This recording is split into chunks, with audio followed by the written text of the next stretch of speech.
பட்டுற கடனுக்காக கிட்னி 26 வருஷத்துல கிட்னி கொடுத்தேங்க. கடன் தொண்டல் தாங்க முடியாம கொடுத்தோம். இப்போ நான் கஷ்டப்பட்டு தான் இருக்கிறேன். கைத்தெல்லாம் இழுத்து பிடிக்குது, ஒன்றும் முடியல, வேலையும் செய்ய முடியல. என்ன பண்றதுன்னு எங்களுக்கே தெரியல. மொத்தம் 12 லட்சம் ரூபாய்க்கு கிட்னி கொடுத்து இப்போ போய் ஒரு ரைஸ் மில்ல கொத்தடிமையா 2 லட்சம் ரூபாய்க்கு கொத்தடிமையா இருக்காங்க. இன்னைக்கு நாங்க ஏன்டா கொடுத்துன்னு இப்போ நாங்க வேதனைப்படுறோம். நாமக்கலில் பூதாகரமாய் வெடித்த கிட்னி விற்பனை சர்ச்சை. வறுமையின் காரணமாக கிட்னியை விற்ற போதிலும் வறுமை தீரவில்லை. கிட்னியை எடுக்கப்பட்டவர்கள் அரசு உதவ வேண்டும் என நாமக்கல் மாவட்டம் பள்ளிப்பாளையத்தில் விசைத்தறி பெண் தொழிலாளர்கள் கோரிக்கை வைத்துள்ளனர். கிட்னி தானம் செய்த தொழிலாளர்களை திரட்டி அவர்களின் கருத்துக்களை கேட்டறிந்தோம். நாமக்கல் மாவட்டம் ஆட்சியரை விரைவில் சந்தித்து மனு வழங்க உள்ளதாக தொழிற்சங்க நிர்வாகிகள் தெரிவித்துள்ளனர்.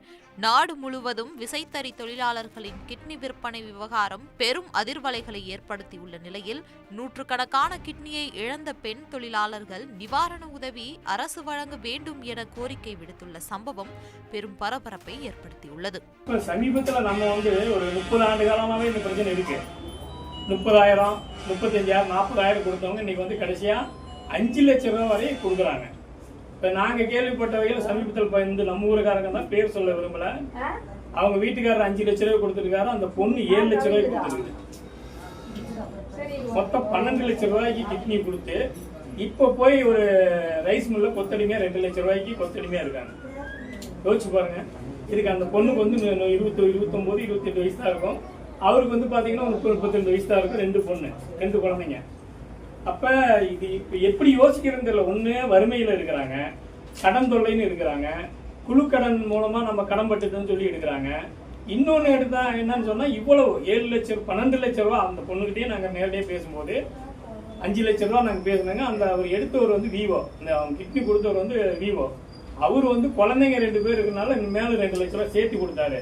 பேசுனது எங்களுக்கு 5 லட்சம்னா கொடுத்தது 7 லட்சமா கொடுத்தாங்கன்னு சொல்லி அவரு அந்த மாதிரி சொல்லுது.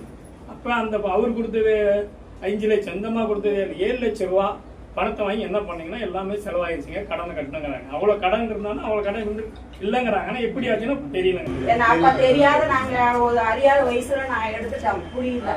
அப்ப எங்களுக்கு ஒரு 45,000 தான் கொடுத்தாங்க. அந்த 45,000த்துலயே அங்கேயே பாதி காசு செலவாகி போயிடுச்சு. எங்களுக்கு அதோட மீறி எந்த ஒரு இதுவுமே கிடையாது என்ன. ஆனா இன்னைக்கு நாங்க ஏன்டா கொடுத்துன்னு இப்போ நாங்க வேதனைப்படுறோம்.